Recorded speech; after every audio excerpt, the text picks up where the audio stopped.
Добрый день, уважаемые коллеги! Мы приветствуем вас в Комреспубликанском институте развития и образования. Нам очень приятно, что вы сегодня вместе с нами на уникальной площадке.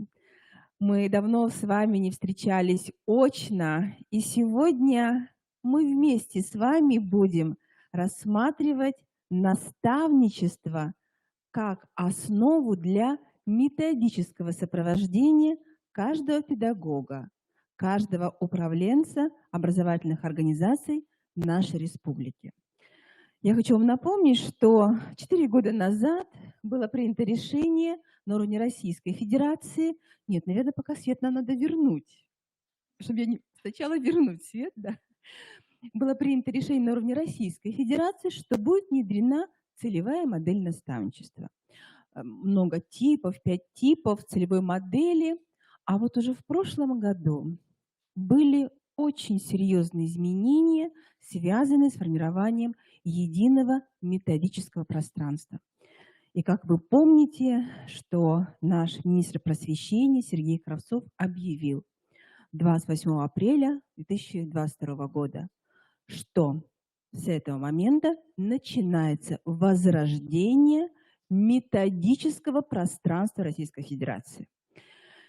И Академия Минпросвещения Российской Федерации за эти 3 месяца, летние месяцы, действительно сделала очень много, чтобы сформировать методические регламенты сопровождения наставничества в образовательных организациях Российской Федерации именно как основу возрождения и методических служб. Поэтому, уважаемые коллеги, я очень рада приветствовать вас в нашем семинаре. Мы сегодня говорим именно о наставничестве в системе методического сопровождения. Ну и сама программа говорит сама за себя, уважаемые коллеги. Первоначально мы с вами порассуждаем о наставничестве именно как стратегии непрерывного профессионального развития педагогов. Нам очень хорошо всем известно, что сегодня основная компетенция для педагога – это устремленность в будущее, а значит, любое развитие, профессиональное и личное развитие, конечно, это компонент готовности педагога принимать задачи, которые появляются именно в рамках сегодняшних государственных задач, и в то же время понимать, что мы основываемся на традициях нашей советско-российской педагогики и принимаем самые лучшие практики методистов именно как основу дальнейшей трансляции именно их практик уже в своих организациях. Далее, уважаемые коллеги, у нас сегодня будет уникальная возможность. К нам подключается разработчик целевой модели наставничества Ирина Леонидовна Пронькина, которая долгое время работала и в агентстве стратегических инициатив, и в Академии просвещения, и сейчас сопровождая тему наставничества. Мы сегодня действительно говорим о наставничестве с точки зрения новых задач, которые перед нами стоят. Это в рамках уже стратегической сессии. Наши коллеги из республики будут уже свой опыт представлять с точки зрения именно вот такой трансформации наставничества в методическую плоскость. Ну а далее нас ожидает тренинг. Он действительно был основан на вашей профессиональной потребности. Мы говорим о традиционной форме сопровождения молодых педагогов, но попытаемся видоизменить наши подходы к сопровождению молодых педагогов и посмотреть так называемое реверсное наставничество, когда и молодые педагоги сопровождают опытных педагогов. Вот такая у нас интересная проблематика. Далее, коллеги, мы презентуем школу наставников. Это для нас очень важный проект. Мы понимаем, что мы постоянно должны погружать наставников не только в проблематику, но давать возможность наставникам представлять свой опыт. И в 3 часа, уважаемые коллеги, параллельно с нами начнет работу проектная сессия «Вектор развития непрерывного педагогического образования». Они работают, уважаемые коллеги, в аудитории 210. Поэтому если кто принял решение остаться у нас на нашем семинаре, но в то же время может быть поставлена задача посмотреть именно на направление психологического, педагогического именно вектор развития с точки зрения профориентации, уважаемые коллеги, эта аудитория будет 210-я. Есть такие коллеги, кто на классы пришел педагогические или нет? Да, вот они у нас 200, будут в 15:00, но в 210-й аудитории. Да, поэтому, наверное, поэтому я и обратила внимание и решила вам сказать. Да, будет очень много. То есть у нас там более 50 подключений с разных муниципальных образований. И эта тема более узкая, поэтому решили мы вынести ее отдельно. Поэтому хочу вам об этом сообщить. Ну что, уважаемые коллеги, тогда начнем. Итак, позвольте мне некоторые идеологические моменты представить. Теперь можно свет выключить, и мы поработаем с основной презентацией. Итак, уважаемые коллеги, я хочу вам еще раз напомнить. Поручение министра просвещения Российской Федерации. Нам необходимо трансформировать методическую службу, дать новый толчок методической службы с точки зрения именно глобальных вызовов. И когда мы говорим с вами о методическом пространстве, мы должны понимать, что сегодня на уровне Российской Федерации создан федеральный методический центр. На уровне каждого субъекта Российской Федерации точкой сбора всех методических ресурсов являются центры непрерывного повышения профессионального мастерства. А далее, уважаемые коллеги, все территории действительно должны принять очень серьезные, непростые, но управленческие решения и сформировать систему методического сопровождения, исходя из федеральных, региональных задач уже в каждой территории, в каждом субъекте именно муниципальных образований. Но далее, уважаемые коллеги, у нас продолжается наша связь с точки зрения нашего единства. И в каждой школе должны действительно в скором времени, не обязательно в этом году, это может быть процесс становления методической службы, но должны появиться именно методисты, педагоги-методисты, которые будут транслировать не только в данном случае задачи, а именно оказывать, очень важно, адресную методическую помощь. Поэтому такая система была представлена на уровне Российской Федерации.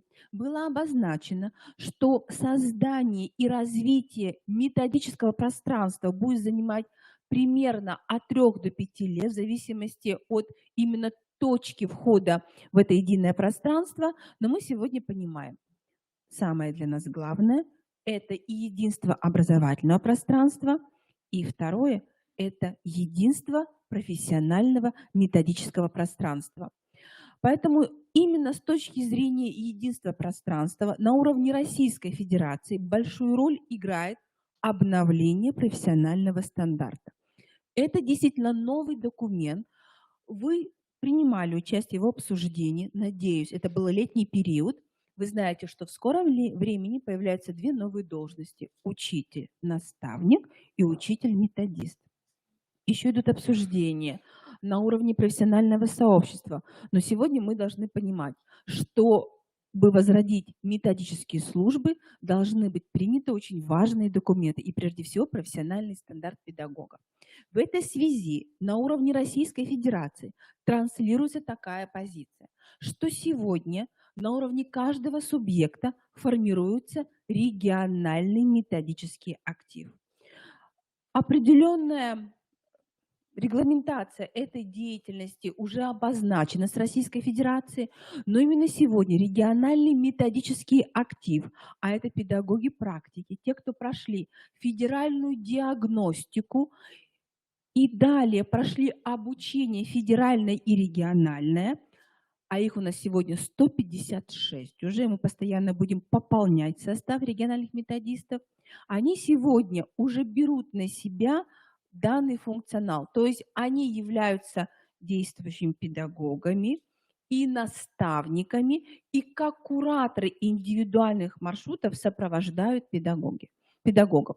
Поэтому обращаю внимание, сегодня очень важно, что именно региональные методисты берут на себя именно региональные и федеральные задачи по наставничеству с точки зрения, смотрите, каких позиций. Это сопровождение педагогов после курсов повышения квалификации. Но эта тема всегда для нас была очень важна, но сегодня изменение задач. Это действительно способность выявлять профессиональные дефициты с точки зрения верифицированных диагностик и в то же время обращать внимание на дефициты, которые выявляются во время, например, открытых уроков, либо во время именно образовательной деятельности с точки зрения именно методического объединения и такой задачи, если она стоит. Это обязательно проведение мастер-классов, открытых уроков, это сопровождение индивидуальных образовательных маршрутов, а у нас в республике через центр уже сформировано 1200 маршрутов. Это методическая поддержка педагогов, которые работают в школах с низкими образовательными результатами. То есть школы, которые сегодня должны действительно изменить свой школьный климат, поработать именно с кадрами, поменять образовательную среду. Но самое важное, что сегодня методический актив берет на себя вот эти функции наставничества. Но и самое главное, действительно, это адресное сопровождение и консультирование. В этой связи основные определения, которые для нас, для нашей аудитории важны, чтобы мы говорили на одном с вами профессиональном языке, они зафиксированы в новом регламенте наставничества в образовательных организациях. Данный регламент, он вошел как составная часть методических рекомендаций по созданию единого федерального методического пространства. То есть я внимание обращаю, из целевой модели наставничества в этом году вычленяется форма работы учитель-учитель. И более конкретно мы сегодня именно об этом будем и говорить. Поэтому действительно сегодня у нас две позиции: наставляемый и наставник. И коллеги будут именно это сегодня и представлять. И мы намеренно выделили другим шрифтом очень важные позиции. Именно этому посвятим нашу стратегическую сессию. Активный субъект и наставляемый активный субъект собственного, непрерывного, профессионального, личностного роста. И наставляемый тоже. И об этом как раз мы просили наших коллег, которые сегодня будут выступать, именно вот об этой позиции активного субъекта. Действительно, никакие административные решения, я вижу, у нас и заместители есть здесь, директоров, ничто не поможет, если действительно наставник и наставляемый не готовы работать именно ради той цели, которая для них будет обозначена либо сформирована именно совместно. Поэтому сегодня мы должны признать, и это очень сложно, но каждому педагогу нужен наставник. И далее, внимание обращаем на те категории, которые прописаны в методическом регламенте. Прежде всего обозначено, что на уровне каждого субъекта, каждый молодой педагог, каждый, который только пришел в профессию, он должен иметь наставника. Далее, посмотрите, пожалуйста, вторая категория наших педагогов. Да, опытный педагог, но который испытывает трудности, не боится об этом признаться, не боится об этом публично сказать, испытывает потребность в освоении каких-то новых технологий, приобретении новых навыков. Далее, очень важная позиция – это новый педагог в школе. Мы сейчас отрабатываем в рамках проекта «Земский учитель». Это очень интересная тема, но мы понимаем, это очень сложно. Вот мы и с руководителями организации обсуждаем. Действительно, в этом регламенте, в новом, определяются позиции, которые связаны вот с этой категорией. Зачастую мы на нее внимания особо не обращали. Но действительно школьный климат, образовательная среда, те традиции, которые есть в коллективе, они должны быть приняты им как именно вот это единство школьного методического пространства. Это непростой путь, об этом тоже сегодня коллеги будут говорить. И еще одна категория педагогов сегодня, которая обозначается именно как категория, которая требует наставничества. Это педагоги, которые не имеют педагогического образования. Да, они имеют образование не педагогическое, профильное, но сегодня именно сильная психолого-педагогическая поддержка нужна данным педагогам.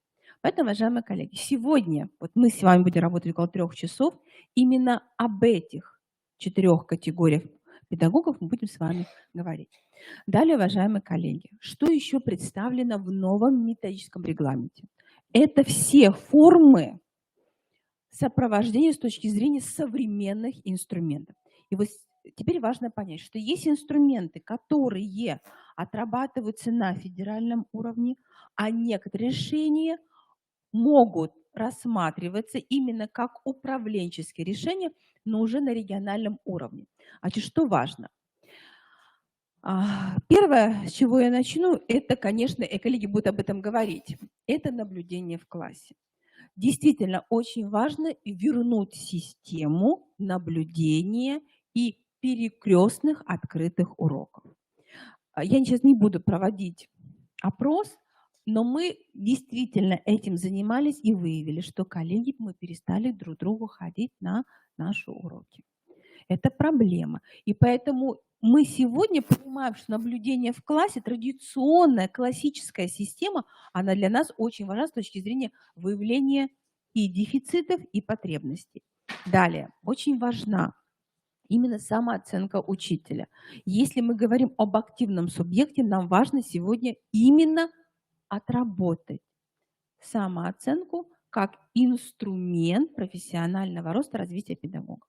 Далее, диагностика компетенции учителя. Вот здесь мы должны понять, это верифицированная, сейчас регламентированная форма выявления дефицитов и потребностей, которая рассматривается на федеральном уровне как единый инструмент. Ежегодно через центр нашего института, Центр непрерывного повышения профмастерства, 4 раза в год проходит, 4 раза, уважаемые коллеги, проходит федеральная диагностика. Мы получаем результаты, и далее с этими результатами уже работает в настоящее время муниципальный координатор, и доходит эта информация до школы, но не как инструмент для оценивания, а как инструмент именно для работы. Уважаемые коллеги, я приглашаю всех принять участие в этой диагностике. Она состоит из 3, кто-то, может, принимал участие, да, из 3 блоков. Это предметное, методическое, психолого-педагогическое. Отрабатываются именно профессиональные кейсы. Но исходя из того, что все-таки мы говорим о едином пространстве, этот инструмент, он действительно позволяет нам выявить и проблемы, и потребности. Далее, уважаемые коллеги, вот эти инструменты, 2, которые сегодня представлены, они еще не так отработаны, но она как форма, думаю, может быть нами рассмотрена, и даже, может, в рамках дискуссии пообщаемся. Это интервью с учителем. Вот именно готовность на уровне образовательных организаций рассматривать интервью с учителем как инструмент наставничества. Очень тонкий вопрос, можно с этим поработать. Но далее, уважаемые коллеги, все остальное – это то, что нам знакомо. Это супервизия, это анализ образцов профессиональной деятельности, это портфолио, это отзывы работодателя, это анкетирование, это консультация. Это все, уважаемые коллеги, инструменты, которые необходимо сегодня использовать нашему наставнику. Далее, уважаемые коллеги, на что я хочу внимание обратить. Цели и задачи наставничества четко определены, они никогда у нас не менялись. Самое главное для нас – это помощь педагогу на входе в профессиональную деятельность и оценка готовности к профессиональной деятельности. Еще, 210, уважаемые коллеги. Да, спасибо. Далее, очень важно следующие еще цели и задачи – это управление качеством профессиональной деятельности и регулярное оценивание качества профессиональной деятельности. Коллеги, это не секрет. У нас зачастую происходит оценка качества профессиональной деятельности только в период подготовки к какому очень важному процессу. Аттестации. А мы должны говорить о ежегодном анализе. Это очень трудоемкая работа. Действительно, почему она и требует единых подходов, понимания, что методическое пространство, оно представлено на федеральном, региональном уровне, муниципальном уровне организации. Это очень важно. Не раз в 5 лет. Вы сегодня понимаете, что задачи, которые ставятся, как мы быстро движемся с точки зрения обновления наших и образовательных стандартов, это все определяет, что сегодня мы должны оценивать качество профессиональной деятельности ежегодно. Учебный год как цикл. Поэтому новые контуры деятельности наставника, они связаны, конечно, с сопровождением педагога по 8 позициям. Вот это, уважаемые коллеги, очень важно. Это именно из новых методических рекомендаций. Первое – это объективность. Это сегодня проблема всей Российской Федерации. Второе – это повышение реализации образовательных программ любого уровня, дошкольного, начального общего, основного общего, среднего общего и среднего профессионального образования. Далее, третье – это новые технологии и умение в дальнейшем их транслировать. Четвертое – это индивидуальное сопровождение учащихся.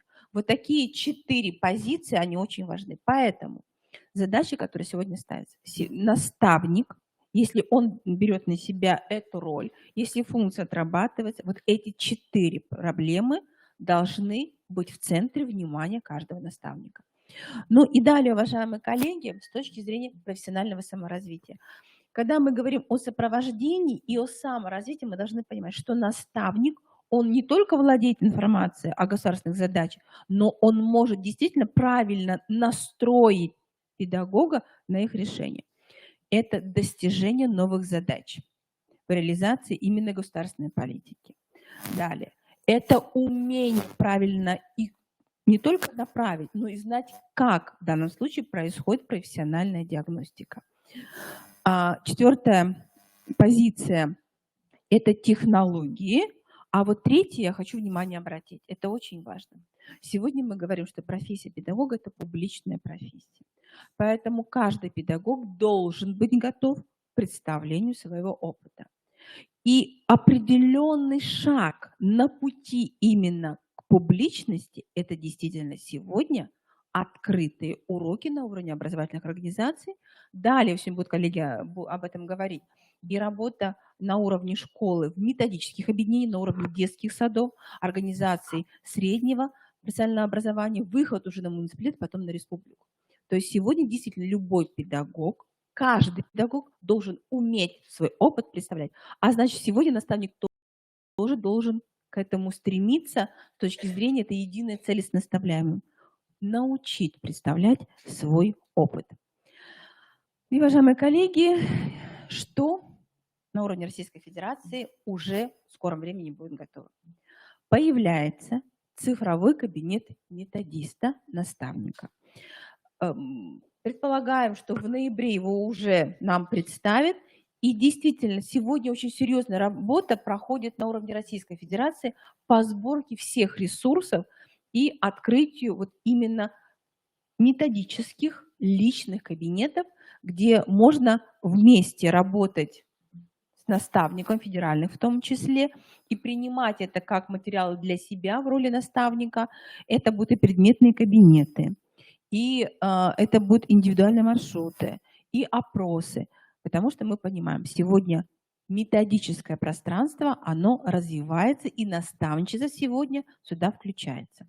Что же у нас на уровне республики? Уважаемые коллеги, я очень рада, что вы сегодня на данной площадке вместе с нами участвуете в семинаре. Но мы уже прошли определенный путь. И на уровне республики сегодня действительно реализуется целевая модель наставничества. Мы работаем по всем 5 направлениям. В каждом муниципалитете у нас есть координаторы целевой модели наставничества. Организационная структура утверждена нашим Министерством образования, науки и молодежной политики Республики Коми.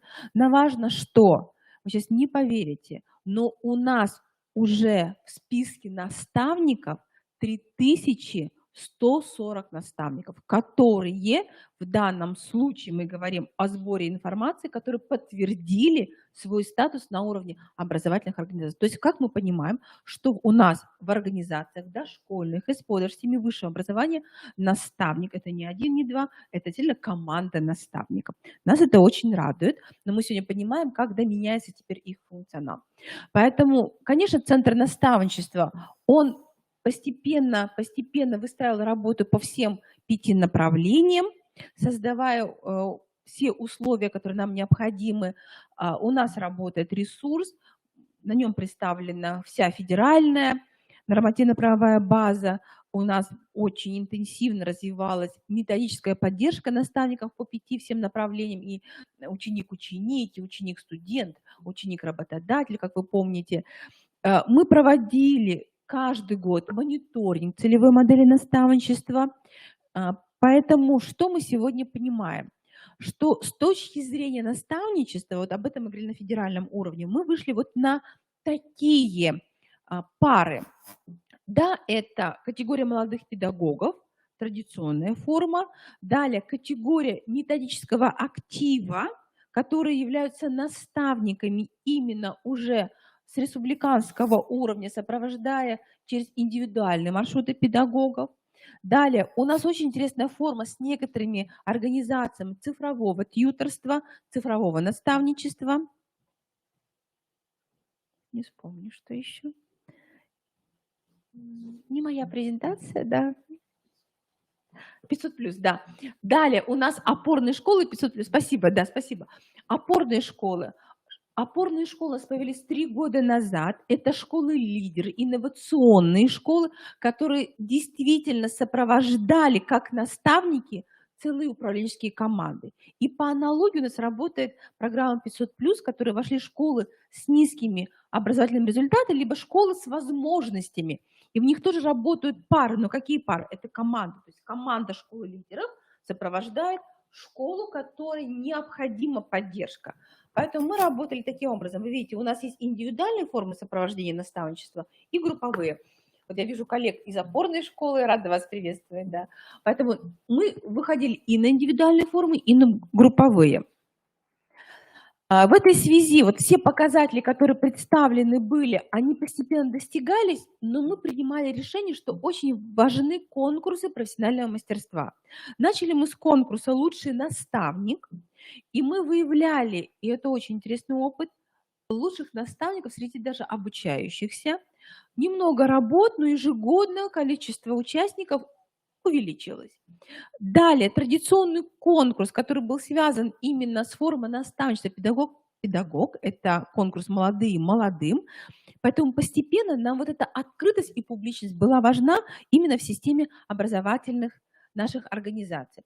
Ну и наша самая, на наш взгляд, успешная модель с точки зрения системы – это модель «Молодые педагоги», которую мы отработали с точки зрения, вот здесь очень интересно, не только то, что опытный педагог сопровождает молодых педагогов, а действительно, когда в этом году мы встречались уже летом с нашими молодыми педагогами, а мы ежегодно встречаемся в этнопарке, это уже 3-я встреча, у нас 1 год был онлайн, но ничто не заменит, конечно, очные встречи. Вот мы таким образом работаем. Так что важно? А важно то, что педагоги говорят, молодые, а нам теперь стали доверять. И теперь мы не боимся быть наставником наших опытных педагогов, особенно с точки зрения, ну, наверное, вы знаете, какая проблема, это цифровых технологий. И вот нам было очень приятно, что, оказывается, молодые педагоги тоже через хакатон выработали очень важные профессиональные компетенции, функции наставника. Они не боятся этого брать. Поэтому у нас интересно, этот проект сработал. Уважаемые коллеги, что важно, что для наставничества поддержка – это очень ощутимая сегодня платформа для сопровождения наших коллег. Поддержка чья? Это и нашего профсоюза, конечно, это муниципальных образований. В этой связи нам важно понимать, что только благодаря именно нашему единству, единству требований федеральных, единым подходам мы сегодня можем реализовывать модель наставничества именно с точки зрения стратегии развития методического пространства. Уважаемые коллеги, я, наверное, буду, да, я завершаю, коллеги, да, по-моему, мое время уже истекает, да? Да, полчаса у меня прошло. Уважаемые коллеги, если еще останется время, я расскажу о данном проекте, но у нас сегодня очень плотный график, поэтому, уважаемые коллеги, вы увидели, как меняется сегодня модель наставничества. То есть сегодня модель наставничества, она входит как составная часть единого методического пространства. Ну, а наш институт очень рад, что сегодня у нас есть такая возможность не только вас проинформировать, заинтересовать и в дальнейшем профессионально вместе работать как единая региональная команда. Спасибо большое. Я завершаю свою стратегическую часть. Спасибо. Спасибо большое. Спасибо. Да. И, уважаемые коллеги, к нам подключается Ирина Леонидовна. Я потом видела уже презентацию. Я думаю, что Ирина Леонидовна уже готова. Я хочу представить нашего модератора. Анастасия Николаевна, давайте я вас представлю. Анастасия Николаевна Игнатьева, она будет модерировать нашу площадку. Это старший методист Института развития образования, сопровождает систему наставничества именно в центре непрерывного повышения профессионального мастерства, поэтому вся обратная связь. Нам очень важно, чтобы мы с ней именно и подискутировали, и какие-то, может, задачи новые поставили. И я думаю, что с этими задачами нашими внутренними справитесь. Хорошо? Уважаемые коллеги, если есть ко мне вопросы, я буду рада ответить, пока мы ждем нашего федерального эксперта. Вот она уже подключилась. Есть вопросы ко мне? Поэтому самое важное, что система наставничества сегодня видоизменяется во всех образовательных организациях, и дошкольных образовательных организациях, и общеобразовательных, и в системе среднего профессионального образования. Ирина Леонидовна, вы с нами?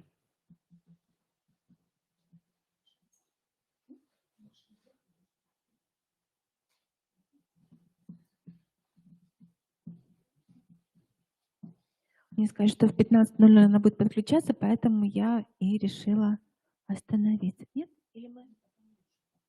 Нет? А вы знаете, я, наверное, Маргарите Александровне нашей предоставлю слово. Маргарита Александровна Дубняк, директор Зеленецкой средней общеобразовательной школы. Уважаемые коллеги, позвольте мне все ваши... Об одной скажу. Лучший директор общеобразовательной школы 2021 года. Победитель регионального конкурса. Мне кажется, надо поаплодировать Маргарите Александровне.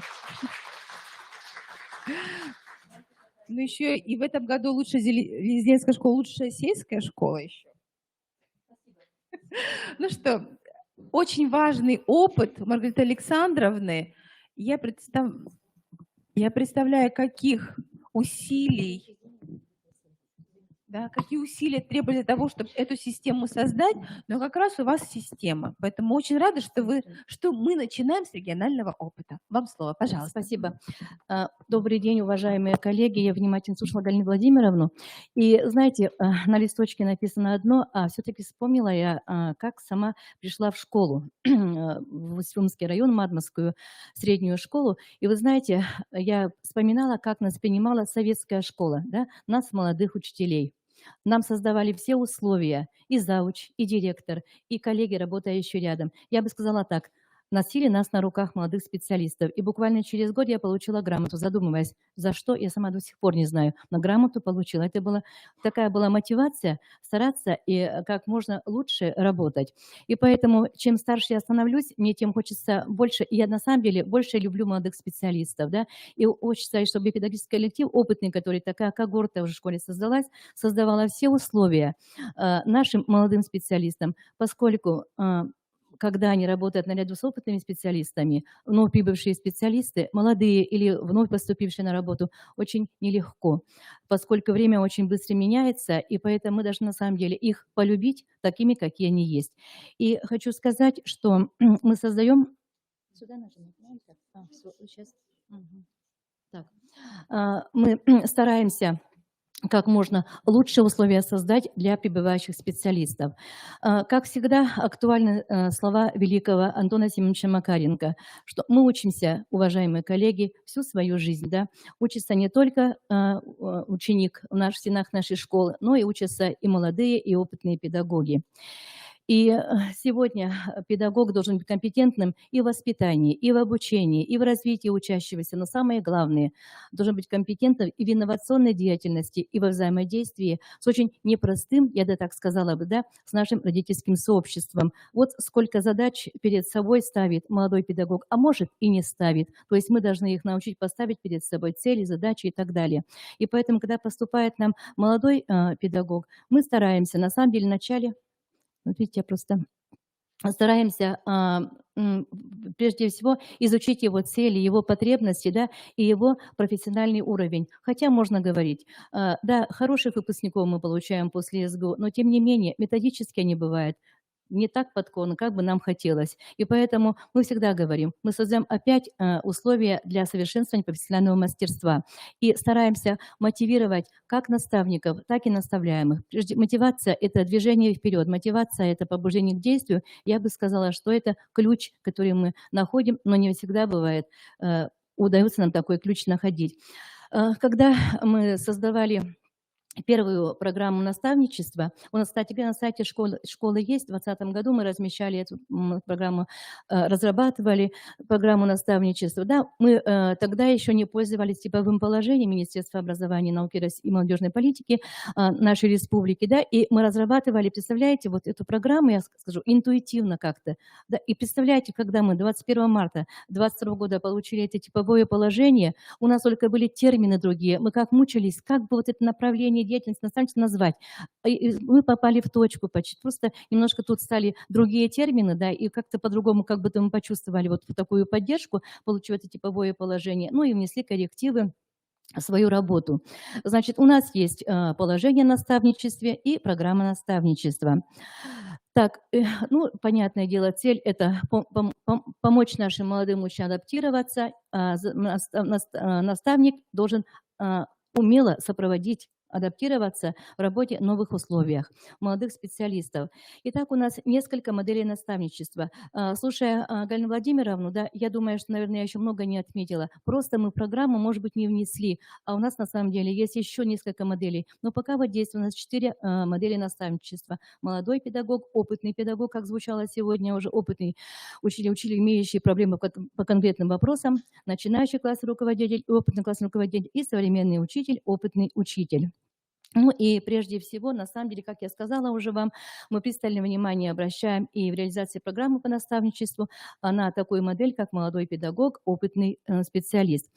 Смотрите, в нашей школе 56 учителей, да, сельская школа, вроде бы как небольшая школа, но мы настолько радуемся, обновляется коллектив. У нас на сегодня 30 до 35 лет 19 учителей. Ну, я считаю, что это как считается молодыми специалистами, но 35 лет, согласитесь, 34 года, это такой самый хороший возраст, да, они уже не молодые, считаются просто как молодежью в нашей школе, но они настолько уже, мне кажется, очень многие в нашем коллективе, 19 человек, очень многие такие, настолько уже профессионалы хорошие, да, но пусть пока мы считаем, что они молодежь, а вот самых молодых специалистов у нас 12 человек, это тоже очень неплохая такая часть, да, и поэтому очень важно их поддержать, их полюбить и направить, и поэтому здесь, естественно, у нас срабатывает вот эта модель молодой педагог и опытный педагог. Как сегодня уже говорили, да, есть у нас в программе наставничества и типовом положении есть принципы. Принципов их несколько, там даже, может, до 10, даже и больше, да.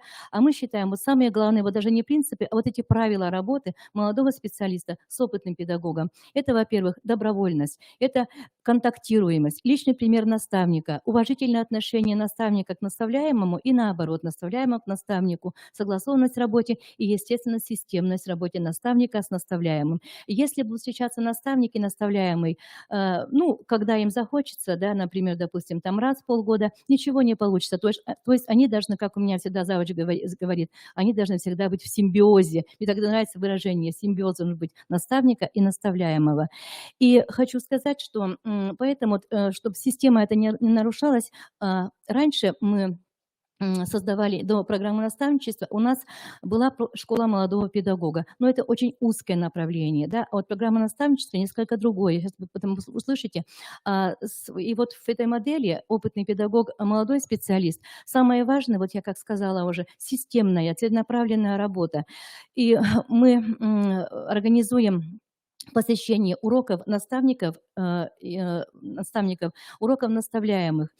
Естественно, может быть, не всегда все получается. Тут самое главное заметить маленькое достижение, маленькую изюминку, да, и вот тогда, мне кажется, у молодых специалистов или вновь поступающих специалистов у нас есть такие учителя, которые э, они не молодые, им под 40. Представляете, пришла математик в нашу школу, ей уже 40 исполнилось, да, она только закончила СГУ, работала в торговле. Она говорит, я не могу, я свою жизнь мечтала работать в школе. Я же предложила, я замдиректора по Хачу. Она говорит, нет, я пришла в школу учителем. Представляете, без опыта работу. И вот 3-й год работает, и мы чувствуем, вот ей нравится, вот это ее работа. Она всю жизнь стремилась именно овладеть профессией педагога. И поэтому вот мы стараемся маленькие достижения уже отмечать у молодых, но прибывающих специалистов.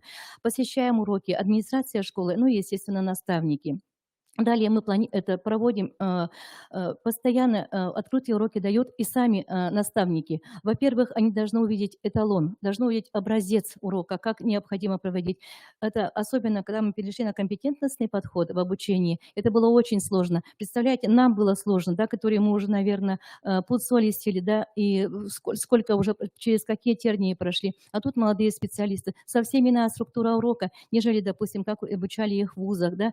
Это вот вы сами представляете, это все эти наши целеполагания, рефлексия и так далее, да.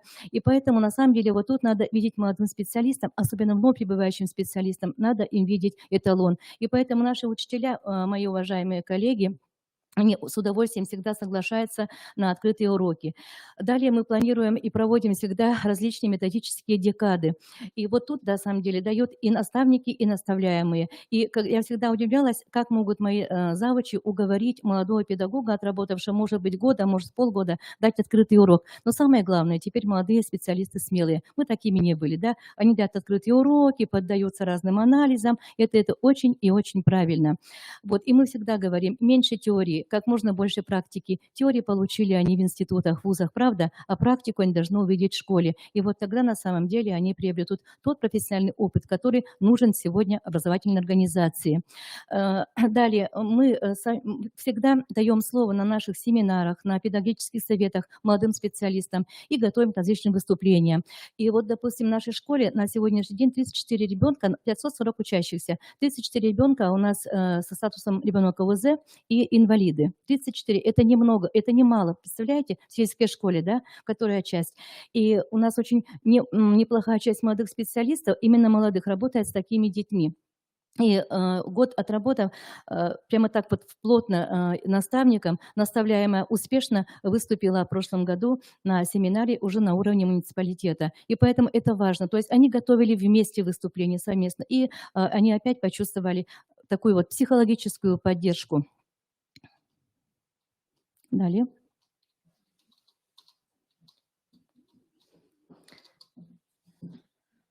Почему-то не идет. Все. Угу. Так, ну и тут завершая как бы вот по этому модулю, да, хочу сказать, молодым специалистам необходимо помочь, в общем, по многим направлениям. Это и в планировании, работе с документацией, это должно быть и методическое сопровождение и так далее, и так далее, и так далее. Но самое главное, вот на мой взгляд, мне кажется, это должна быть психолого-педагогическая, методическая поддержка. И вот тогда мы, наверное, увидим тот продукт, который мы хотим получить через 5, через 10 лет.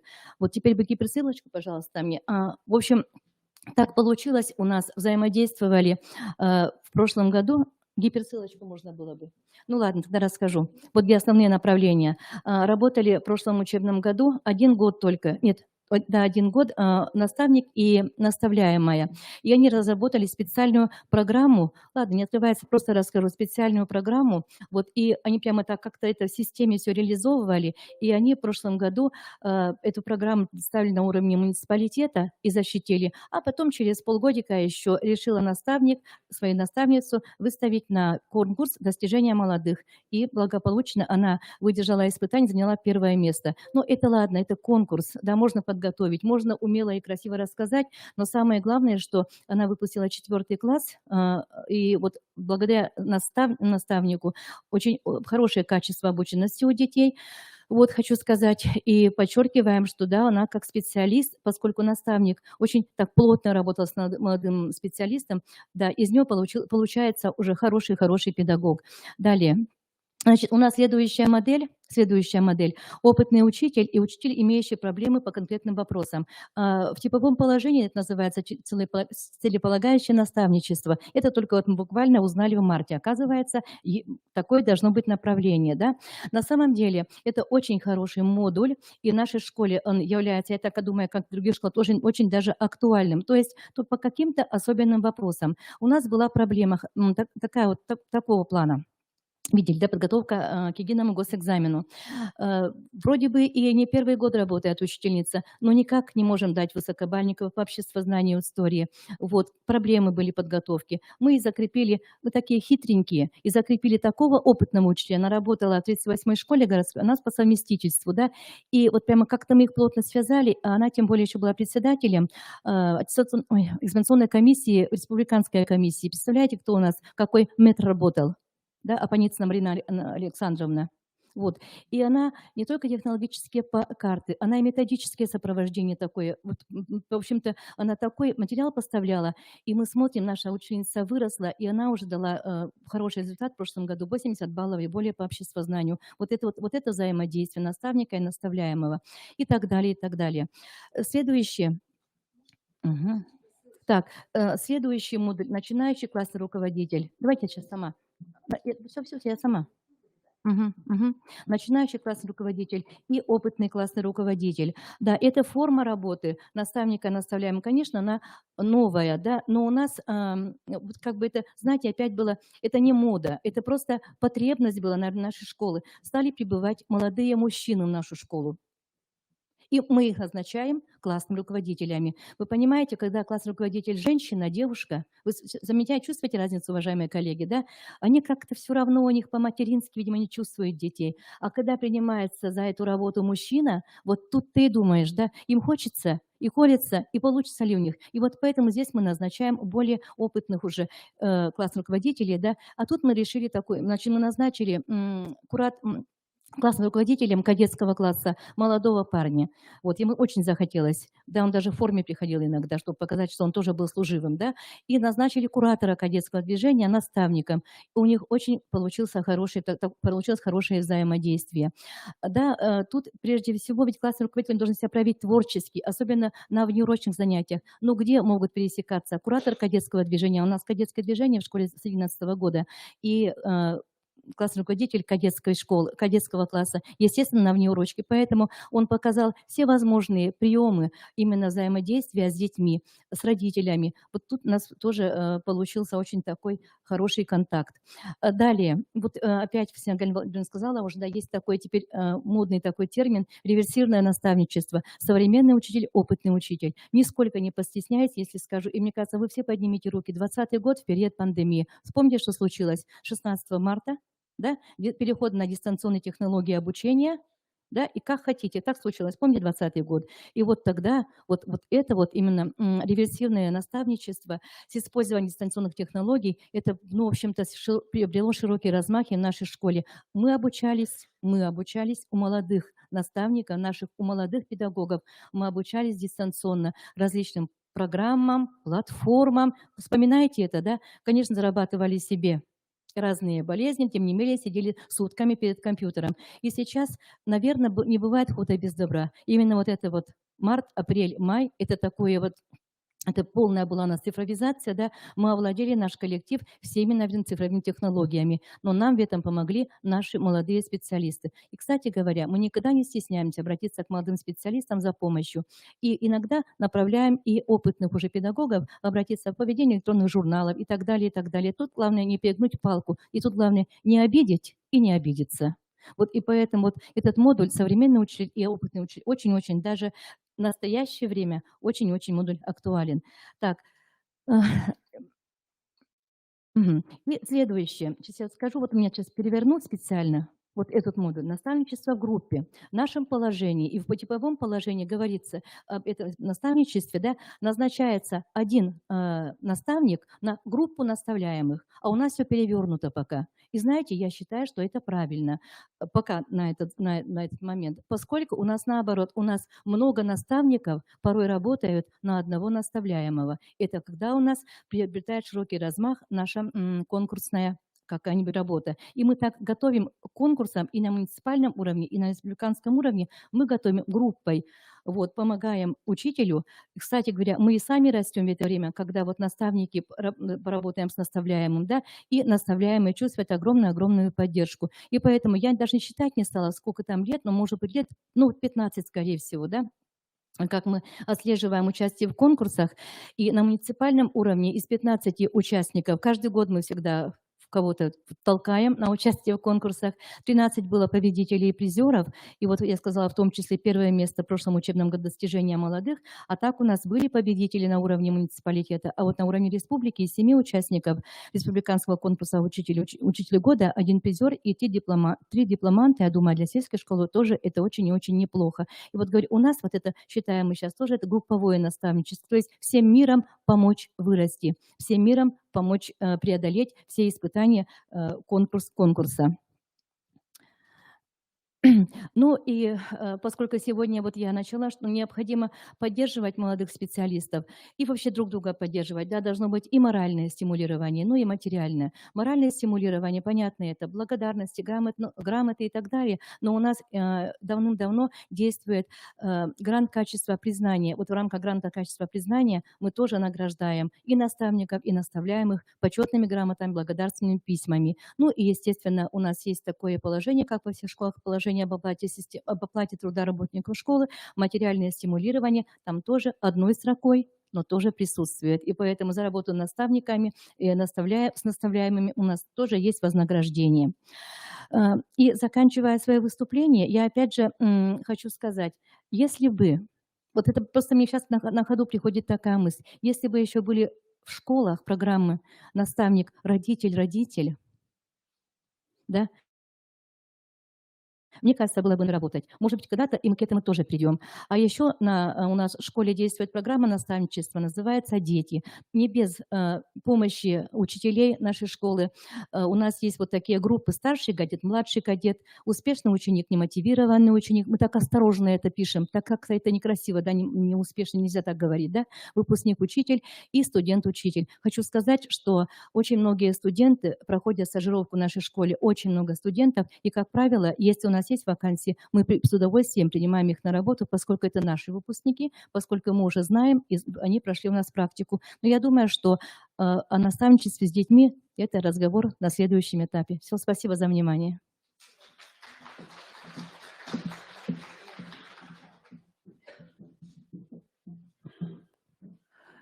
Спасибо, Маргарита Александровна. Маргарита Александровна, так быстро убежали. Может быть, вопросы у коллег? Маргарита Александровна, может быть, вопросы? Уважаемые коллеги, мы понимаем, что система выстроена.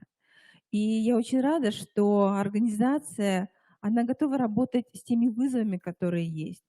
Мы сегодня обсуждали, как раз открывали наш конкурс «Классный классник» и обсуждали, необходимо ли нам сегодня какие-то принимать и другие решения управленческие. И я очень рада, что как раз Маргарита Александровна, она всегда открыта к изменениям. Вот это, наверное, вот наша цель. Не бояться изменений, да, а идти именно вперед. И идея по поводу наставничества родителей, мне кажется, она очень изумительна, надо тоже об этом подумать. Но мы сегодня говорим о методическом пространстве, и то, что сегодня Зеленецкая школа является лучшей сельской школой, это очень достойно, уважаемые коллеги. Поэтому у вас есть уникальная возможность вопросы задать нашему директору школы. Есть вопросы? Знаете, как приятно, когда вопросы есть. Задайте вопросы. Признание? Да. Грант признания. Маргарита Александровна, вернитесь к нам. Расскажите. Да, гранте. Вот у нас здесь Нина Валентиновна, да, наш методист. А здесь вот Нина Валентиновна прячется. Я хочу сказать, да, когда-то Нина Валентиновна... Вот это наставники методист. Да. Вот это методист методистов. Вот она мой наставник, я хочу сказать, да, наш наставник. Я не буду говорить, сколько лет, или мы скажем, ну, наверное, более 40 лет методической, да, потому что как раз Нина или Антонина Валентиновна. Нина Валентиновна мы называем ее. Антонина Валентиновна, 40 лет в методическом пространстве нашей республики. Поэтому это надо поаплодировать. И это представляете правительство района. В общем, про грант признания, да, на самом деле это наш конек, хочу так сказать, да, и настолько это хороший конек и помощник. Нина Валентиновна как-то выезжала, по-моему, в Воронеж много-много лет назад. Я была начинающим директором, она приехала, говорит: слушай, вот там есть грант признания, вот то-то, то-то, давай-ка попробуй это в вашей школе. Я, как всегда, ну так осторожно думаю, ну попробуем. На самом деле грант качества признания, да, значит, именно там, скажу, это как проект был, а теперь уже не проект, просто это вот грант, да, и вот в рамках этого гранта мы номинируем каждый год, во-первых, детей, понятно, там, допустим, за разные там, ну, допустим, такие номинации, например, открытие года, активист года, звезда года, интеллектуал года и так далее. Мы придумываем номинации. Я скажу еще больше, да, ну, учителя, понятно, там разные, может быть, допустим, там, учитель года, там, лучший классный, ну, разные номинации, но самое главное, вот этот грант признания нам помогает во взаимодействии с родителями. У нас есть такие, допустим, номинации, как лучший родитель, лучшая семья, самая спортивная семья и так далее. И мы поэтому проводим каждый год в апреле, в конце апреля, публичный отчет на уровне нашего села. И очень много, это бывает полный аншлаг, у нас Дом культуры села Зеленец очень большой, где-то, наверное, около 500 мест, может, чуть меньше. И у нас никогда не бывает свободных мест, все стоят вдоль еще стен, вот, и мы награждаем и родителей, и учителей, и наших спортсменов, и обычных наших вот этих интеллектуалов, обычных, да, говорю, интересно, наших детей, да, мы награждаем по разным номинациям. Вот. И я что хочу, у нас публичный отчет, допустим, я отчитываюсь перед селом, сидят родители, дети, учителя, коллеги, да, и после этого я хочу знать, вот как бы раскрыть свою такую небольшую тайну, а после этого творческий отчет, да, это выступают наши дети, учителя поют, мы такие поющие учителя. И представляете, вот мы какие-то, в чем изюминка? Дальше же концерт, дальше же родители увидят своих детей. Как они выступают, правда? Поэтому они очень хорошо ему отчет тоже слушают. И вот на этом публичном и творческом отчете мы награждаем, номинируем. На самом деле, вот я просто, понятно вам, что это такое грант качества признания, да? И вот это вот, как бы это в систему вошло традиционно и много-много лет. Я пишу приказ, в рамках гранта качества признания наградить, допустим, тем-то, тем-то учителей, такими-то грамотами детей. Вот, и на самом деле это, в общем-то, очень такое полезное и нужное дело. Вот вы спросили что-то еще, по-моему? В рамках... Нет, там только грамоты и благодарственные письма. Все. Угу.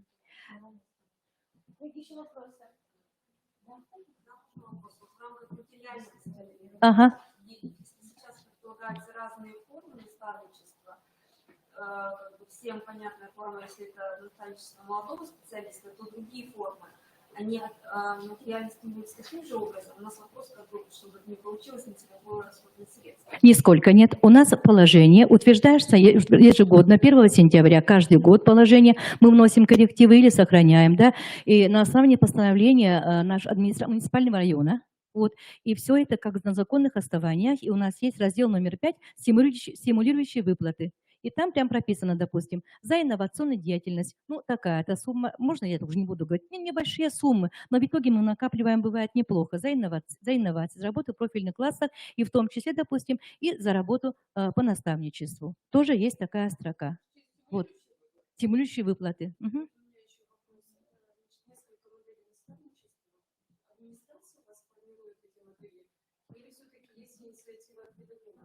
Вот сейчас я, в общем-то, я листочек с собой, видите, взяла и забыла посмотреть.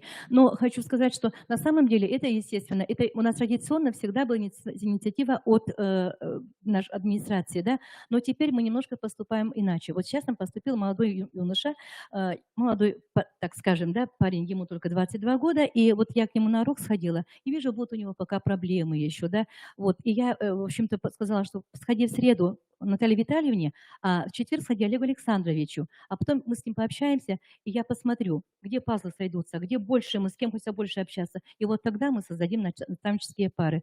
И даже бывает, ведь так назначаем, это было, господи, сколько лет работаю, бывает такое, назначаем мы, а ничего не дальше-то и не движется. И поэтому мы тут быстренько пересматриваем. И очень часто, хочу сказать, наставниками становятся члены администрации. даже, допустим, заместители директора. Вот, ну вот, может быть, у меня такой вот, ну, такая команда, они такие у меня уже достаточно такие все мудрые, да, они готовы, наверное, каждому новому прибывающему педагогу помочь. И поэтому часто бывает, и мы так говорим, да вот, давай, Галина Павловна, возьми ты этого на поруки, хорошо? Вот и так далее. Мгм. Технологии разные, Да. поэтому сегодня, когда вы вкратце были представлены, коллеги будут об этом говорить. Каким образом создать парк? Технологий очень много. И игровых, да, геймификация есть. Поэтому об этом проговорим. Коллеги, да, ну еще вопрос зададим. Это где-то? Да, еще вопрос. Поэтому, да. Представить очень интересную модель. Сейчас такую работу, у меня такой вопрос. Скажите, пожалуйста, есть некий единый информационный отчет по итогам работы программы наставничества? Вот я скажу честно, да, конечно, он должен быть. И даже, кстати говоря, вы можете на сайт школы зайти у нас, и у нас на сайте школы есть программа по наставничеству, да. Но я не знаю, вот, в общем-то, мы, наверное, далеки от формальности. Мы увидели, что вот так. Вот мы увидели, что у человека пошел процесс, да, и поэтому нужен ли он? Вот я сейчас думаю, вот не нужен, правда? А в программе он прописан, этот формальный. Да, да. Но очень важно, что вы говорите именно об адресном и индивидуальном сопровождении. Вы сами понимаете, что здесь не все можно вообще не прописать. Но с точки зрения формализации, действительно, отчетная форма, она важна именно для принятия управленческих решений. Поэтому особенно это важно для администрации. А далее надо находить возможности, время для того, чтобы анализировать отчет, принимать такие решения. Единственное, я могу сказать, добавить, да, чтобы совсем не подумали, что вот мы назначили дальше и никакого контроля. Мы подводим итоги, и промежуточные итоги подводим, и итог общий подводим. Но на это есть у нас педагогические советы. Спасибо. Коллеги, вопросы? Спасибо большое за выступление. Маленький секрет. В качестве знаний, когда вы выбираете на номинацию учителей, механизм, вот почему это бюджет учат, как это делать, чтобы это было не обидно и достойно и правильно оценить? У нас есть такая комиссия, в каждой школе комиссия по материальному стимулированию, да?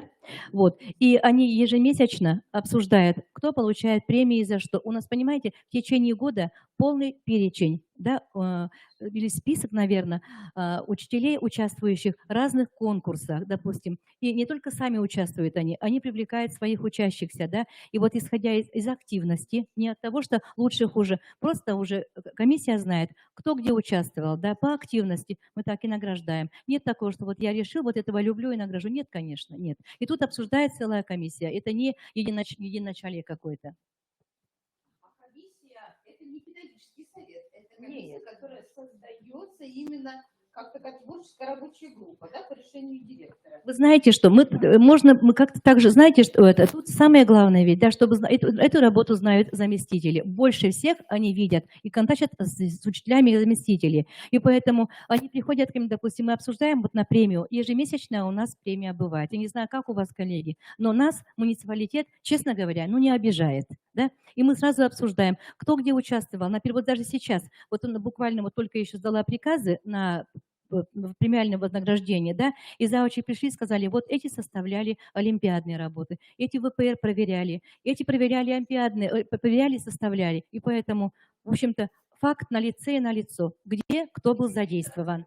Все. Но не могу я как-то это спрашивать, поэтому... Уважаемые коллеги, нам очень приятно, что сегодня мы представляем практики наставничества. Наверное, это именно самое сегодня важное для нас с точки зрения именно обмена опытом. Поэтому поблагодарим Ольгу Александровну. Спасибо большое за вопросы. Если заинтересовал, вот, допустим, наша работа, вернее, заинтересовала, да, вы можете на сайте увидеть. Ну, на сайте, вот скажу, это опять же официальные документы, а вот с душой пообщаться. Я так думаю, вот такие были бы форумы, чтобы за круглым столом, наверное, было бы интересно, правда, обменяться опытом. Спасибо, коллеги, спасибо и за обращение к Марии Александровне, и за обратную связь. Это очень важно. А мы продолжаем. Мы предоставляем слово Анастасии Николаевне. Уважаемые коллеги, она будет сейчас модерировать. Я желаю вам успешной работы. Буду еще подключаться на некоторые наши треки. Поэтому, коллеги, кто с нами работает онлайн, Я очень рада, что вы, несмотря на удаленность, вот из Мутный материк, очень рада вас приветствовать. Вместе с нами нам важно, что вы воспринимаете информацию. Надеемся, скоро будете выступать. Хорошо. Итак, уважаемые коллеги, мы продолжаем. Вам слово передаю. Спасибо огромное, Галина Владимировна. Огромное спасибо Маргарите Александровне. На самом деле, вот опыт работы Зеленецкой СОЖ для меня очень, так скажем, значим, потому что вот те мотивирующие механизмы, которые действуют, да, заметьте, очень многие спрашивали про стимулирующие механизмы, да, именно для того, чтобы как-то продвигать наставническую деятельность в школе, да, и ее стимулировать, то вот здесь, мне кажется, очень яркий пример того, как можно в коллективе, да, создать такие условия, когда сами педагоги выдвигают свои кандидатуры в качестве наставников и работают с молодыми специалистами, с педагогами, которые требуют какого-то сопровождения, да, индивидуального, и в то же время демонстрируют яркий результат. Спасибо огромное. Ну, а мы продолжаем наш семинар. И сейчас я приглашаю для выступления предоставления опыта наставнической деятельности «Учить, не переставая учиться» наших победителей республиканского конкурса педагогического мастерства наставников и молодых педагогов в 2022 году, которые к нам приехали из города Воркуты. Это очень приятно. Это Тарьянова Софья Николаевна, педагог дополнительного образования, Загоровская Арина Борисовна, педагог дополнительного образования. Пожалуйста, презентация уже готова, и мы готовы вас выслушать. Да, вот стрелочками. Добрый день, уважаемые коллеги. Меня зовут Тарьянова Софья Николаевна. Я педагог дополнительного образования объединения Тхэквондо Дворца творчества детей и молодежи. Уже год я являюсь наставником моей воспитанницы Загоровской Арины Борисовны, которая пришла заниматься ко мне в объединение Тхэквондо в возрасте 11 лет. В старших классах Арина изъявила такое уверенное желание продолжить реализацию себя в педагогической деятельности и поступила на педагогическое отделение Нижегородского университета и уже год воплощает свои когда-то детские мечты в реальность в стенах нашего дворца. Вообще, система наставничества в нашем учреждении очень развита. Также есть программа наставничества, работает школа молодого педагога. И обычно, что тоже очень радует, то есть работает профориентационная составляющая наших образовательных программ. Большинство наших молодых специалистов – это наши выпускники.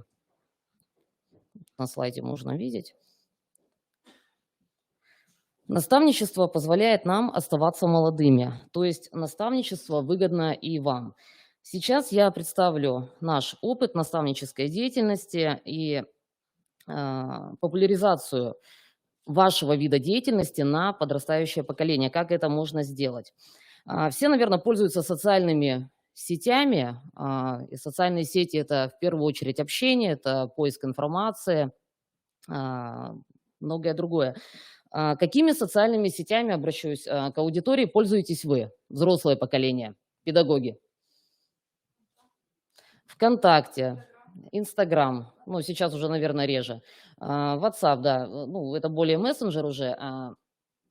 Сейчас на слайде мы видим статистику, это процент опрошенных родителей нашего учреждения, и мы видим, что большинство, как вы правильно тоже сказали, это ВКонтакте, это Одноклассники, Инстаграм, реже YouTube и еще реже ТикТок. Какие социальные сети популярны у молодежи? ТикТок в первую очередь, да, потому что это уже не поиск информации, который более нужен нам, это просто времяпрепровождение. Как раз вы видите тоже на слайде, как разделился процент голосов опрошенных детей нашего дворца. То есть большая часть – это ВКонтакте, ТикТок, чуть меньше Инстаграм и самый низкий процент – это YouTube. Согласны ли вы с тем, что в социальных сетях очень много искаженной информации? Я думаю, что да. Как сделать так, чтобы современные дети, проводя нереально, наверное, уже в наше время, в онлайн. То есть уже они и едят с телефоном, с планшетом или за компьютером. То есть они делают уроки, фоном включают. Как сделать так, чтобы современные дети могли критически подходить к информации, которую они получают через интернет, через социальные сети. Наш ответ – необходимо создать качественный контент, научить детей создавать не бессмысленные, а позитивные ролики, которые несут смысл уже воспитательных ценностей. В силу своего возраста моя наставляемая, молодой специалист Арина Борисовна, она ближе к так называемым молодежным трендам. И видеоконтент из нашей группы в социальной сети ВКонтакте Арина предложила перенести на более популярную подростков платформу TikTok. Мне эта идея понравилась, а нашим воспитанникам она понравилась еще больше, так как ребята смогли попробовать себя не только в роли актеров, но и сценаристов, режиссеров, операторов. Сейчас я представляю вашему вниманию короткий видеоролик, где в главной роли выступила моя воспитанница, оператор и режиссер, сценарист, также наши ребята, нашего объединения. Внимание на экран. Так, как мне запустить? Да.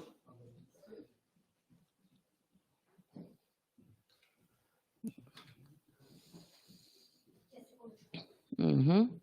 Секундочку, сейчас видеоформат будет настроен, и нам представлен.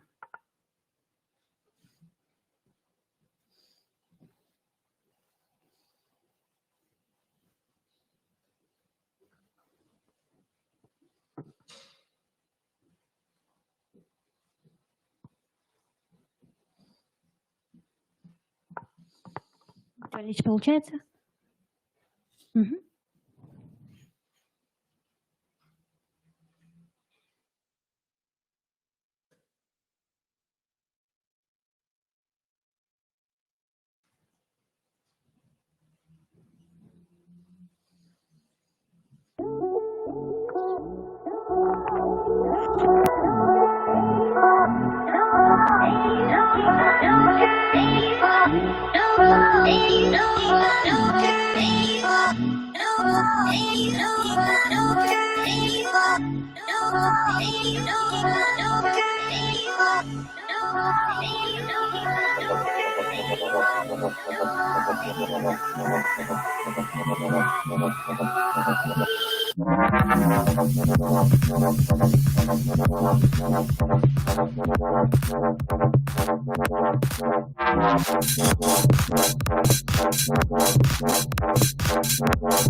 Спасибо. Я стараюсь ориентировать Арину в нужном направлении, подсказывать ей идеи, методы, средства реализации. Дальше Арина подхватывает и приступает непосредственно к выполнению. Как вы думаете, создание данного видеоролика скажется позитивно на образовательном процессе? Вот ваше мнение. Я думаю, что да, надеюсь, вы со мной согласитесь, потому что дети, когда им предлагаешь какую-то идею в плане снять видеоролик, они очень активно включаются в процесс. Они начинают предлагать, они начинают показывать.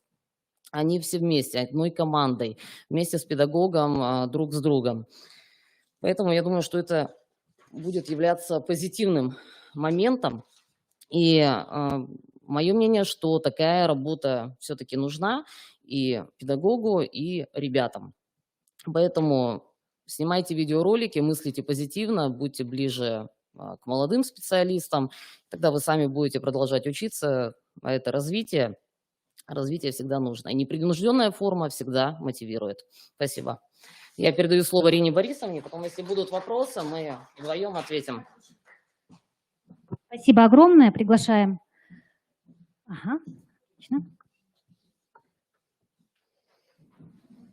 Арина Борисовна Загоровская. Да. Да. Да. Добрый день, уважаемые коллеги. Меня зовут Загоровская Арина Борисовна. Я являюсь педагогом дополнительного образования в объединении Тхэквондо Дворца творчества детей и молодежи. Профессия педагога очень трудна и ответственна, и далеко не каждый может стать настоящим педагогом. Ведь умение передать свой опыт молодым, только вступающим в самостоятельную жизнь людям – это талант. Переключить. Мне повезло, моим наставником стала Тарьянова Софья Николаевна. Именно к ней в возрасте 11 лет я впервые попала на занятия и влюбилась в этот вид корейского боевого искусства.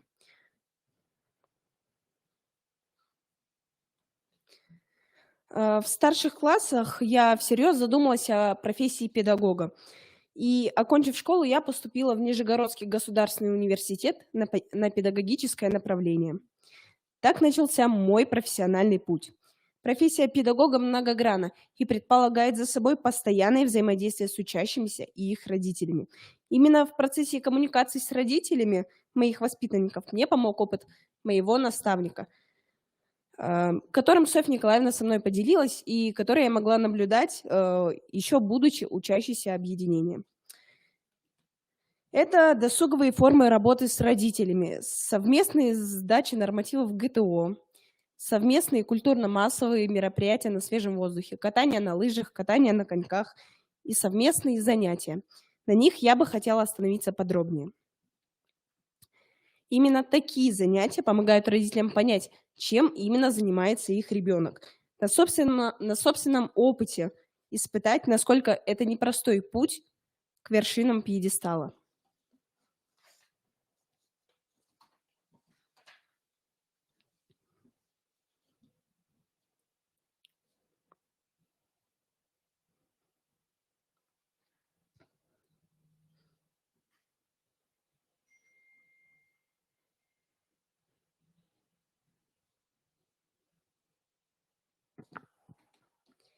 Такие занятия имеют множество положительных сторон. Они сказываются не только на здоровье, но и на внутрисемейных отношениях между детьми и их родителями. Помогают найти общий язык с ребенком даже в сложный подростковый период. На таких занятиях родители и дети вовлечены в учебный процесс в равной степени. Стоит отметить, что такие тренировки позволяют родителям не только понять сам процесс занятий, но и почувствовать себя на месте ребенка-спортсмена. Также родители нашего объединения принимают участие в показательных выступлениях, в спортивных состязаниях, и это не может не радовать, так как для детей главным примером в жизни являются их родители.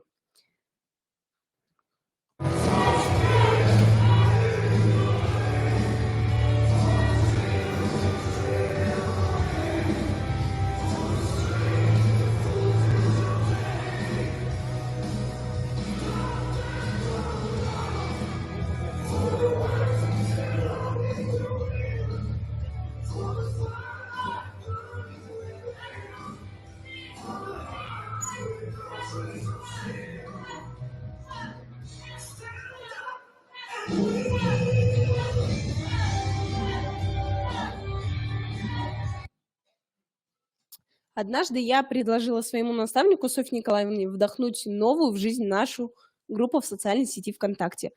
Мне хотелось, чтобы она стала не только полезна для родителей, но была интересна учащимся.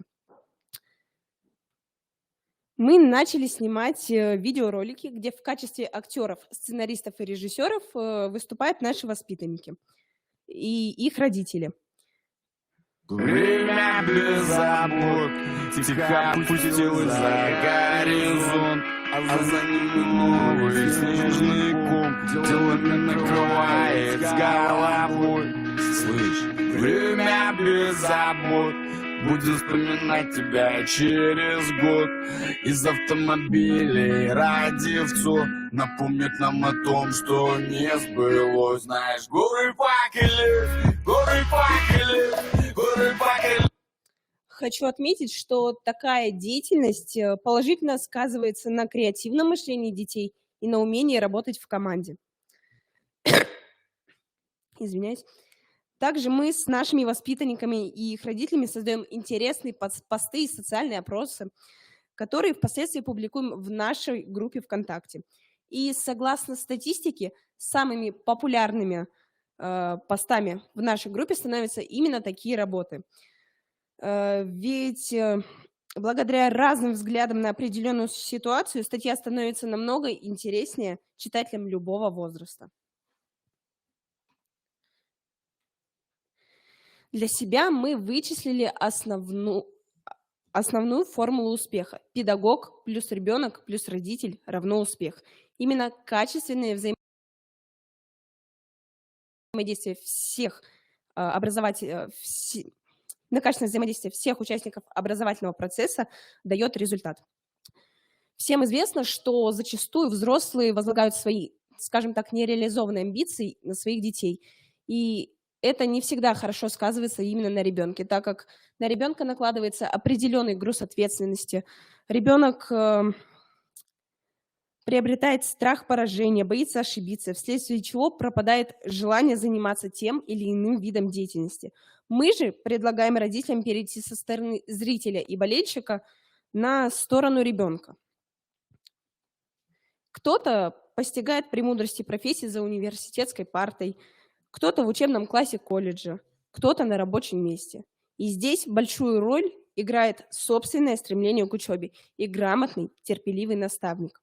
Ведь именно он по-житейски подскажет и поделится собственным опытом. Спасибо за внимание. Спасибо вам огромное, Арина Борисовна. Но сейчас останьтесь, пожалуйста, да, я думаю, что у наших коллег будут вопросы к вам. Мы приглашаем также Софью Николаевну. Очень интересный, на мой взгляд, опыт. И на самом деле вот вопрос такой. Скажите, пожалуйста, а вот в Доме творчества, в Дворце творчества, да, извините, во Дворце творчества, да, вот есть ли какие-то особенности, да, взаимодействия наставник-наставляемый, и не напоминает ли это в чем-то, может быть, тренер и вот спортсмен будущий, которого тренирует? Вот есть такая ассоциация? Нам, спортсменам, проще, потому что, например, своего молодого специалиста я знаю с 5 класса, и веду ее, я знакома с родителями, с семьей, мы очень много времени проводили вместе, выезды на соревнования, тренировочный процесс. Естественно, я знаю слабые места, я знаю сильные места, я знаю, на что сделать упор, что понравится, что зайдет, что будет смотивирует и будет иметь положительный результат. А в целом во дворце, я уже проговорила, созданы все условия для становления молодых специалистов, также и условия для наставников, чтобы для опытных педагогов, чтобы реализовать себя в качестве наставников. Это единые методические дни у нас проводятся каждый год, где принимают участие молодые педагоги, которые показывают открытые занятия. Это школа молодого педагога, где более опытные специалисты делятся какими-то своими наработками, помогают молодым специалистам становиться более методически грамотными.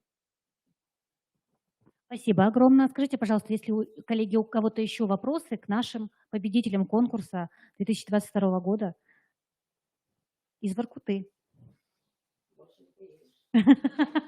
Между прочим, да, собрались и приехали очень быстро. Ну, я бы хотела еще вопрос задать, если можно. У меня личный интерес есть. Просто, да, на самом деле есть разница между общеобразовательными организациями, профессиональными образовательными организациями. Но вот особенно, да, вот педагоги дополнительного образования, наверное, проявляют какое-то творчество, и вот даже в спорте.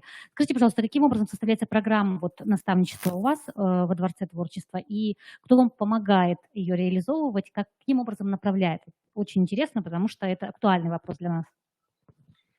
У нас есть своя программа наставничества ежегодно в начале учебного года.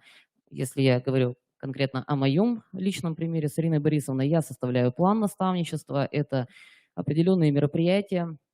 Выявляем слабые места, над которыми мы будем работать. Мы посещаем различные тематические семинары, мастер-классы по нашему виду деятельности, в том числе это различные технические семинары уже под хэквондо, участвуем в различных методических мероприятиях.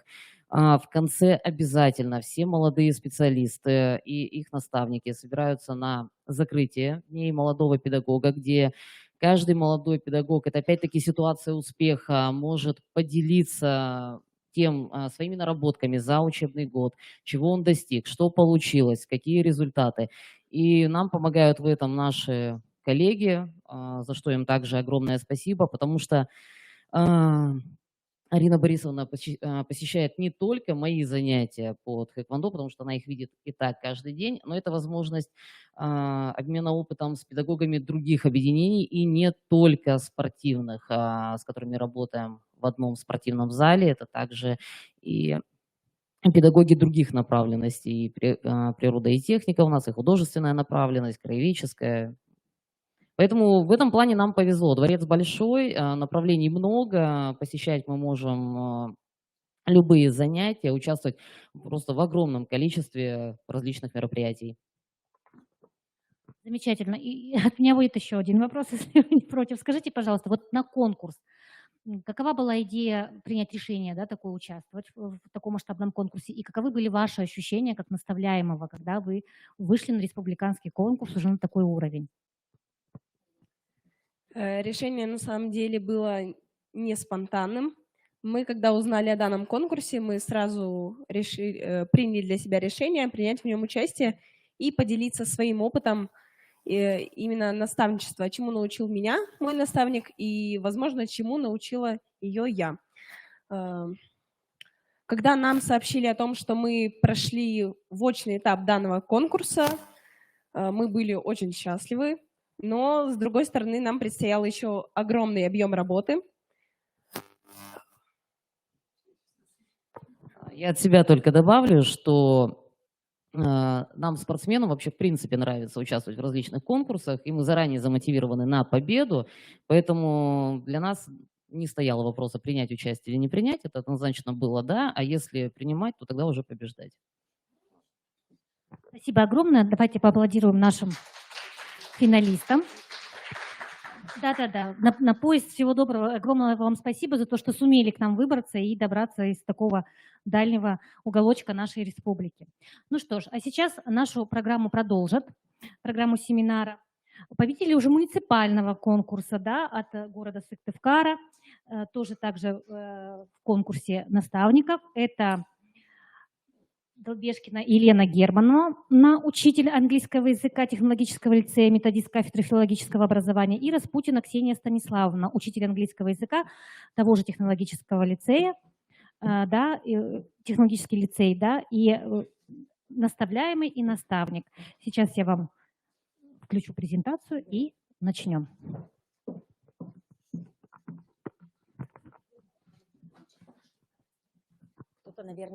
Кто-то, наверное, уже видел нашу презентацию, я смотрю. Ладно.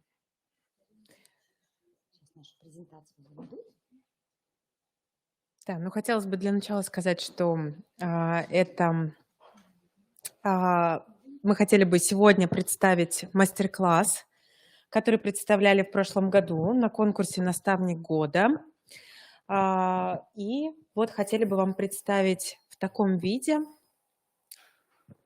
Как это и у нас и проходило, в котором да. мы участвовали в прошлом году. Сейчас откроется.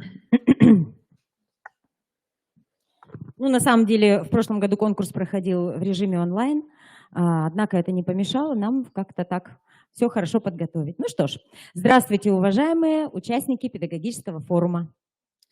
Разрешите мне представить моего наставника Елену Германовну. А мне мою наставляемую Ксению Станиславовну. Мы учителя английского языка технологического лицея.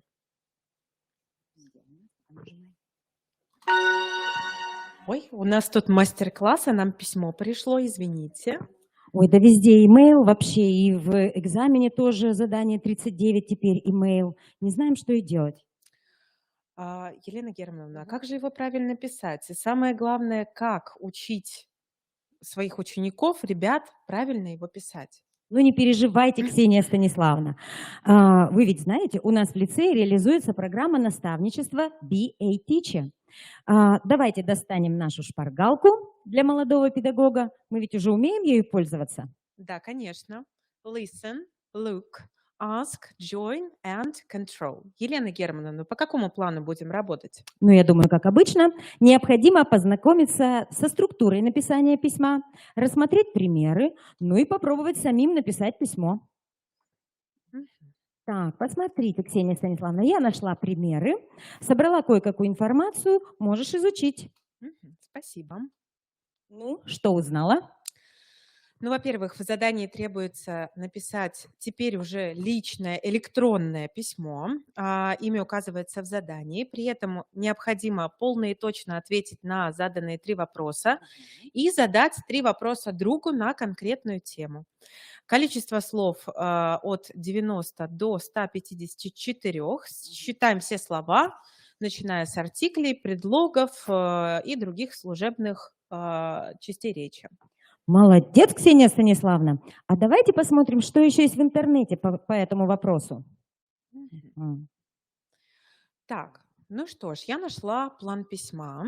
Больших изменений нет, как я выяснила. Как и раньше, мы пишем обращение, благодарим за полученное письмо и выражаем радость да, от полученного письма, отвечаем на 3 вопроса, задаем 3 вопроса другу, не забываем упомянуть о дальнейших контактах, пишем завершающую фразу и ставим подпись. Отлично. точки. Без точки, конечно. Отлично. Ну, теперь пора поработать вместе. Давай составим шаблон для написания имейл. Какие фразы возьмем? Ну, для начала нужно обратиться к своему другу. Dear, указываем имя, поблагодарить за письмо. Thank you for a recent message. Выразить радость от полученного письма. I was very glad to hear from you again, например. Сделать переход к ответу на вопросы, чтобы наше высказывание было логичным. You asked me about. Здесь пишем тему письма. Well, I can say that. Отвечаем на вопросы. I'd like to ask you some questions. Задаем вопросы, опять-таки с переходом. Пишем завершающую фразу, надежду на последующие контакты выражаем. Hope to hear from you soon. Ну, а дальше ставим подпись Best wishes, ну и свое имя. Без точки. Без точки. Да. Отлично получилось. Осталось нам этот шаблон распечатать и использовать на уроках. Елена Германовна, нам же письмо пришло? Да.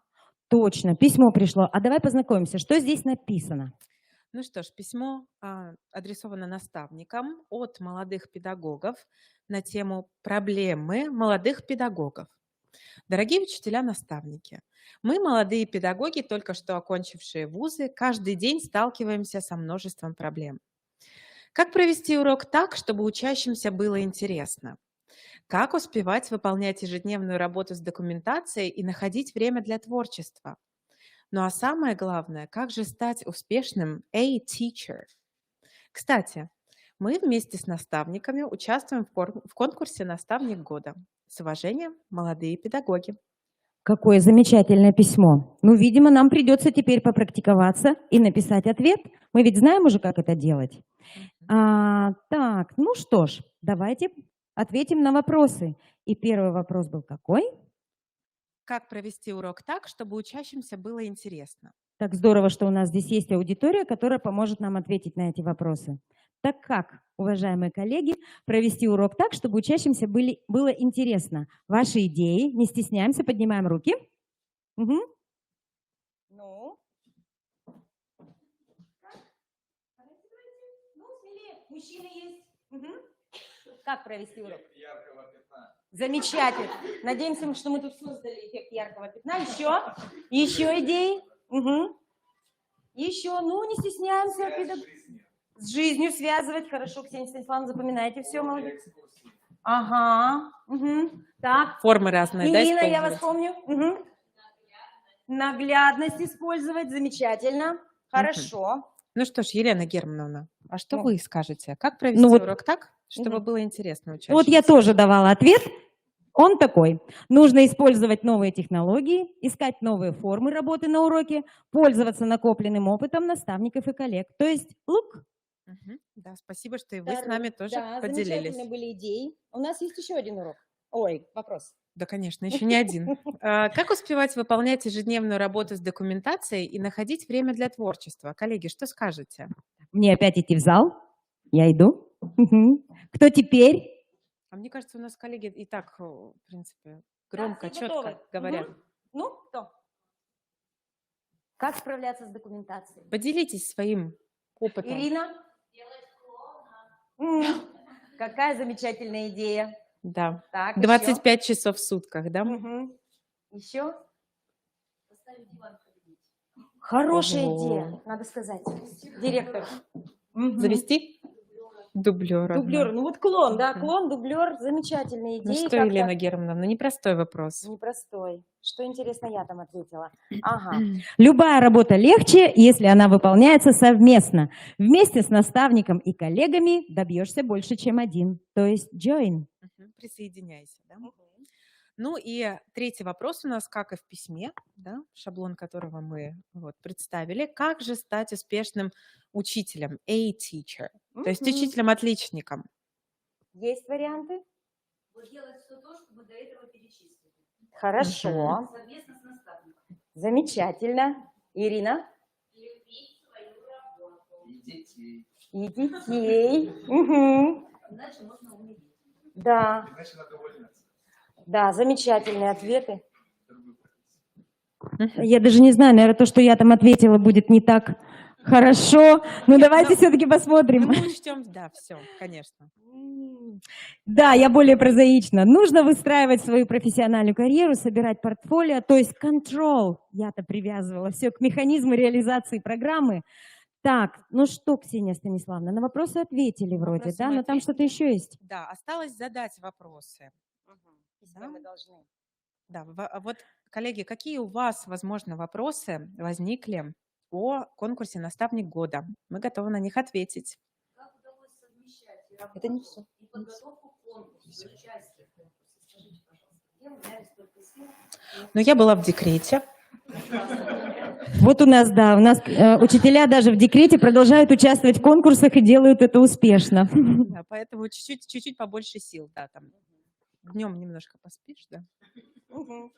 Ну, на самом деле у нас в технологическом лицее для конкурсанта всегда подбирается команда, и поэтому мы обсуждаем это, делаем вместе. Ну, то есть и наставнику иногда нужны те, кто будут его наставлять, ну и у нас наставляем определенная их мы тоже. То есть мы команда. всегда работаем вместе.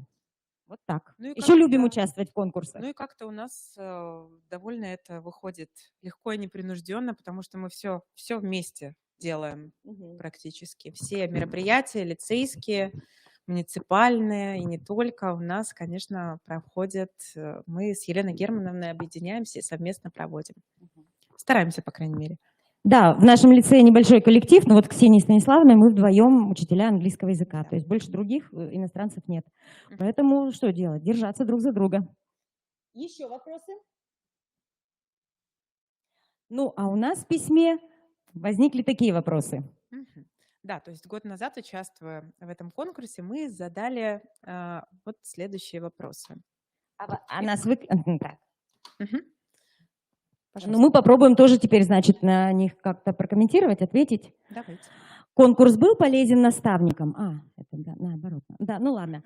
Ну да, то есть я как наставник, да, конечно, конкурс был полезен для меня, потому что любой конкурс и любое участие в конкурсе, оно предполагает подготовку каких-то материалов, а значит, все разрозненные бумажки и какой-то опыт был собран вместе, красиво оформлен и получил признание педагогического сообщества. Вот в этом отношении участие в конкурсе всегда полезно и хорошо. Второй вопрос для Второй Ксении Станиславовны. Мгм. Да, был ли конкурс полезен наставляемым? Ну да, хотелось, в принципе, я согласна с Еленой Германовной, поскольку мы здесь работали, как можно сказать, одно целое, поэтому я думаю, что тем же он был полезен и для меня. Тоже я немножко как какой-то подвела немножко такой итог, да, промежуточный итог своим каким-то достижениям, ну и немножко вот представила, да, получила такой фидбэк. Мгм.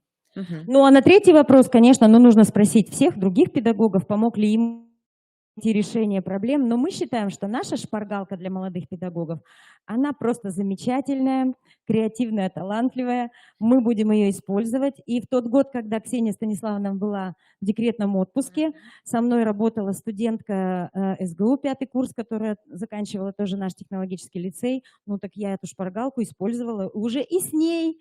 И теперь она молодой педагог, закончила институт, работает учителем. Все. Так, нет, это еще не все. Письмо-то мы написали. Ну да, Отправляем. Елена Германовна. Да. Вот оно, наше Отправляем письмо. Мы его Отправляем и оформили ждем- правильно. Ждем ответа. Мгм. Мгм. Всё. Вот, все. Спасибо огромное. Очень яркая, интересная шпаргалка, запоминающаяся и такая полезная. А вопрос можно будет от меня вначале, пока вот к нашим коллегам обратимся чуть позже, не подумают, что же вам еще задать, какие вопросы.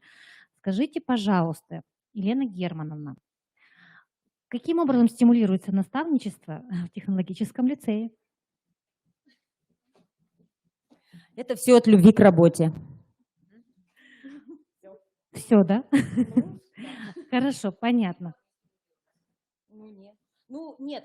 Ну, конечно, директор может какую-то премию выписать, так вот, за хорошую работу, за участие успешное в конкурсе, например. Но, а вдруг я что-то не то говорю? Я как будто ничего не получала за наставничество. Нет, вот стимулировать можно по-разному. Вот нематериальное стимулирование каким образом реализуется? Потому что вы очень активный, яркий педагог. Вот у вас одна наставляемая ушла в декрет, уже другая быстро появилась. То есть это же говорит о том, так скажем, двигатели, которые вас крутится, вертится и не дает угомониться. Ну, я так понимаю, это свое какое-то личное удовлетворение, вот, помогать. А куда деваться? Приходит молодой педагог, ведь ты же хочешь, чтобы он все-таки работал, а не тебе на 2 класса работать. Вот и надо научить. Поэтому так все, наверное, и получается. То есть это такая личностная характеристика человека, который должен и видит в этом смысл своей Да. деятельности, помогать другим. Ну Отлично. да, видимо, я теперь уже в таком возрасте, что мне уже надо делиться опытом с коллегами, а не только учить детей читать по-английски и говорить по-английски. Замечательно. Спасибо вам огромное за классную Всё, шпаргалку. спасибо. Мы будем ее использовать. Всего доброго, до новых встреч. Спасибо, до свидания, всем успехов. Мне кажется, нужно вот так. На самом деле было очень много Да, вопросов до о том, свидания, спасибо. до свидания, каким образом стимулируется наставничество. Так вот, в большинстве исследований говорится, что на самом деле это внутренний такой должен быть позыв педагога, который не может по-другому. Понятно, что уже создаются другие условия, и они необходимы, в том числе администрации, да, как нам продемонстрировала сегодня ярко свою практику стимулирования Маргарита Александровна, да, но помимо этого все-таки важно выделять тех педагогов, да, и везде их, ну, так скажем, пиарить, да, их опыт и делать такие психологические поглаживания, когда мы говорим спасибо при всем коллективе педагогов в школе, или в Дворце творчества, или в профессиональном каком-то образовательном учреждении. Но это крайне важно. Уважаемые коллеги, скажите, пожалуйста, как у вас впечатление от нашего семинара, что у нас с настроением и готовы ли мы к дальнейшим активным действиям? Отлично, замечательно. Сейчас я объявляю небольшой перерыв в течение 10 минут. Потом мы перейдем вот в ту часть, там поработаем активно, интенсивно.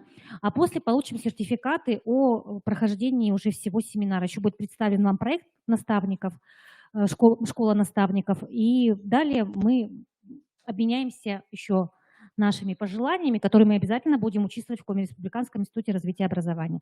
Итак, у нас сейчас сколько времени? Подскажите, пожалуйста. 16:20. В 16:30 мы встречаемся вот в той части зала. Хорошо? Спасибо.